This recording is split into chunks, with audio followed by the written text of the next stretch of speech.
it's Jeanette Mari. Welcome to Vegas On Air. I have a special guest today for all you pet lovers.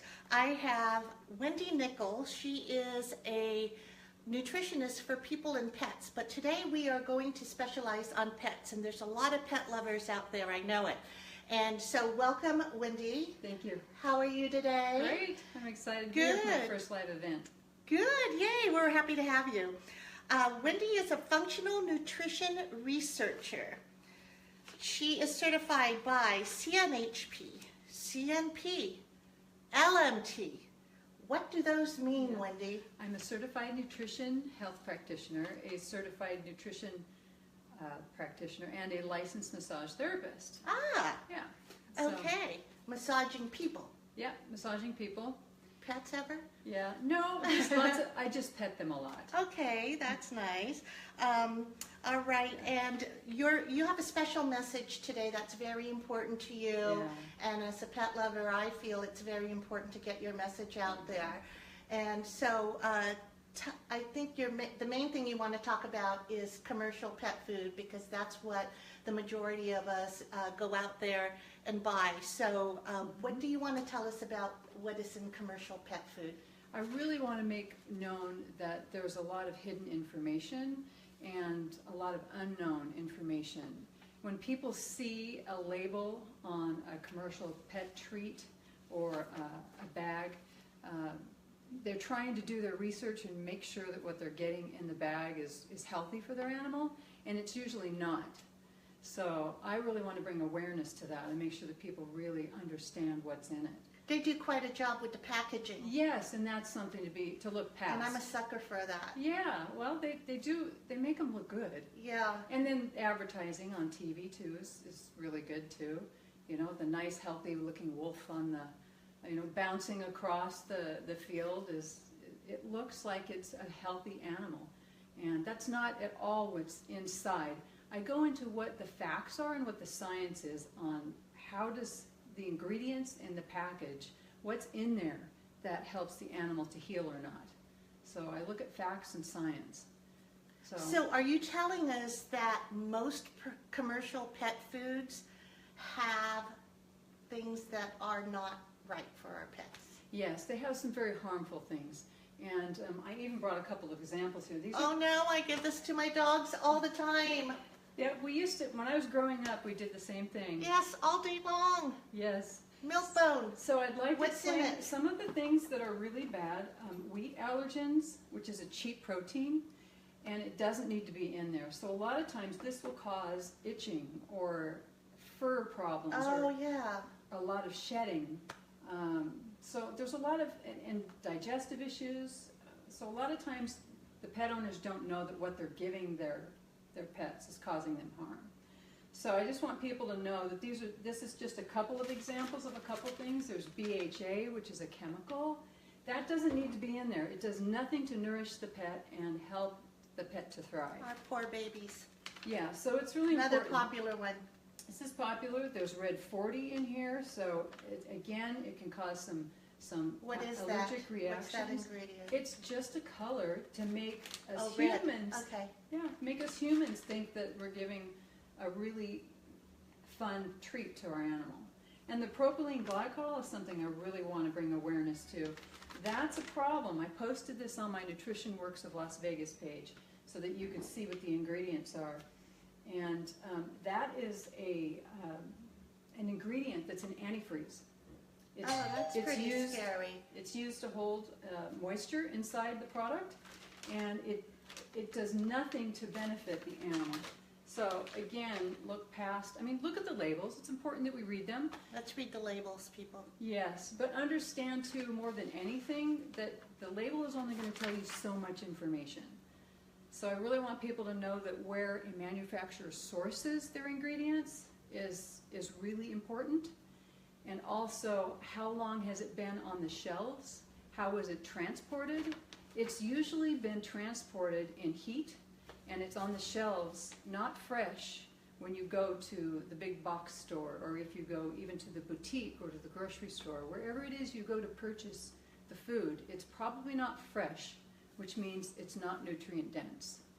And that's important for an animal and to help them thrive. I've been aware of recalls in the past, so are there a lot of recalls for dog foods? There have been. Cat foods too, Both. probably? Dog and cat. So yeah, since 2007, there has been thousands of recalls. And that's just due to the carelessness of the manufacturing.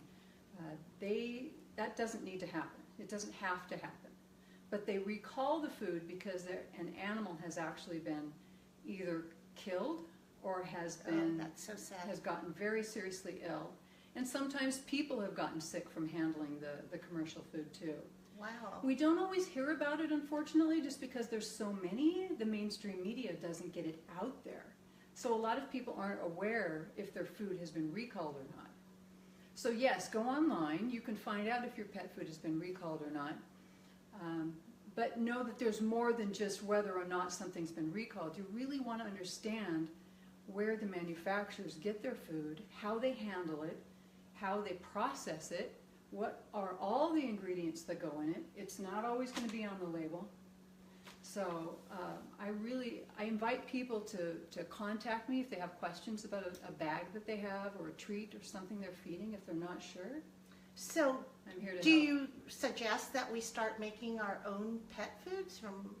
Some people do, and you would think that would be healthier because it would be fresher. It's time consuming, and Yes, it is. there's a lot of measuring, I'm sure, which Yeah. I know I would not be any good at doing that. I'd probably do them more harm than Well, good. it's difficult, and I'll tell you, UC Davis has done a couple of very good studies, and they tested over 200 homemade and raw recipes. And the problem was, all the ingredients that were in these recipes were not actually able to help the animal to thrive. Yes, it fed them, but what happened is that the animals actually were malnourished.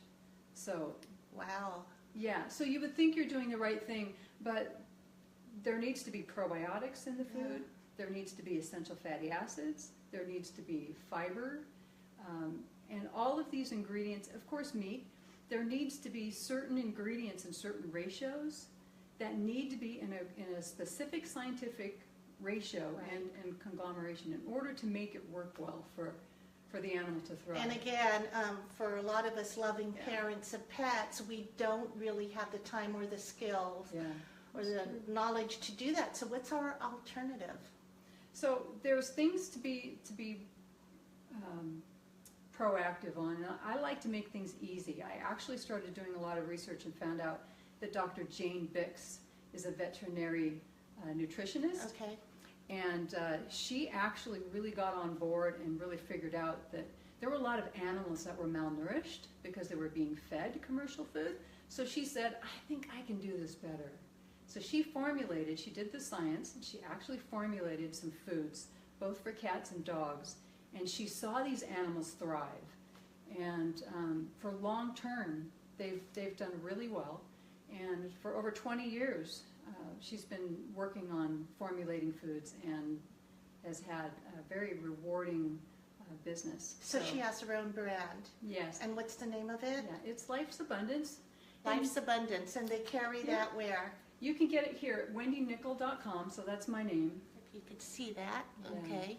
So I want to make sure everybody knows that this food is designed to be delivered to your door fresh, and it's a really So good you can only alternative. order it. You can't buy it at a pet food You store. cannot. No, Okay. it's really quite- So there's kibble, and there's also wet canned Mhm. food. Dogs What and is the cats. difference, and what might be better if It's one just is better at it- all?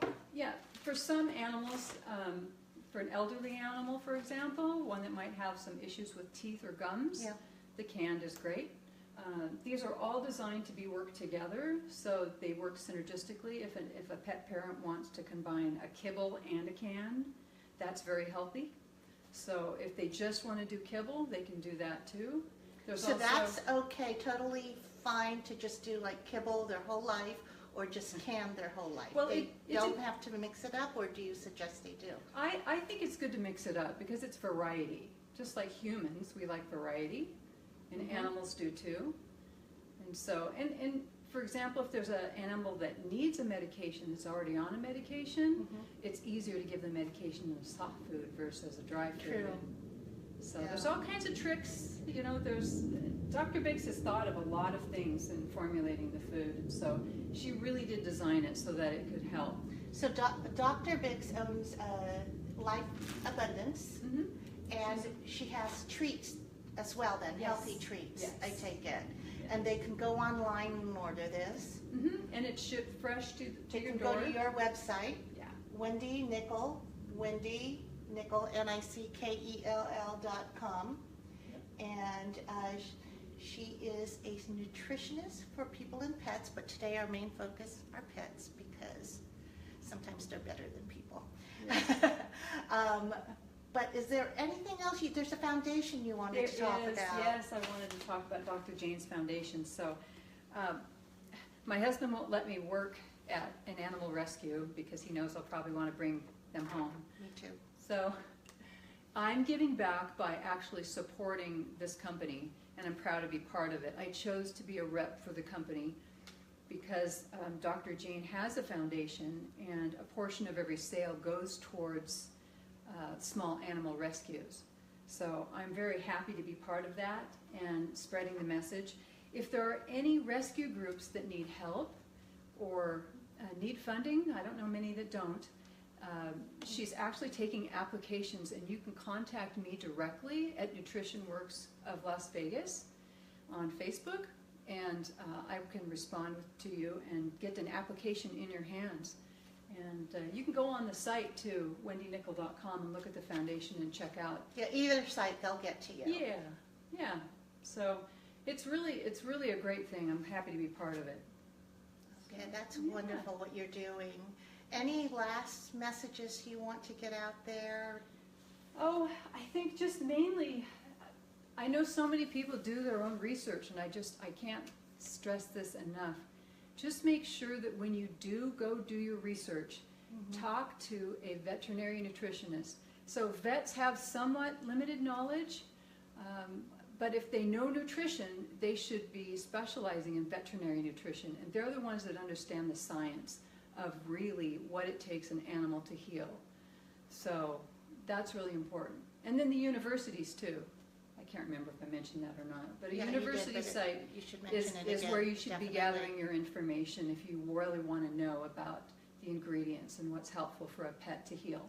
Yeah, because we love our pets. We love our pets so much, and we want to make sure that we are feeding them in a healthy way. We want them around as long as we can keep them around, and they're constantly putting stuff in their mouths, so we want to make sure all of that is good for them. Definitely.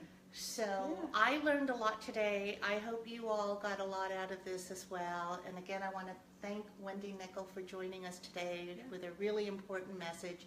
Visit our website, wendynickell.com, as well as Nutrition Works of Las Vegas on Facebook. Thank you for joining us. I'm Jeanette Mari, and if you are interested in finding out how you can promote your business or yourself on our show, please visit us on vegasonair.com. Until the next time, kiss your babies extra special today and give them a healthy treat. Have a great day, everybody, and be blessed. Thanks for joining us. Thank you. Bye-bye. Thank you, Wendy.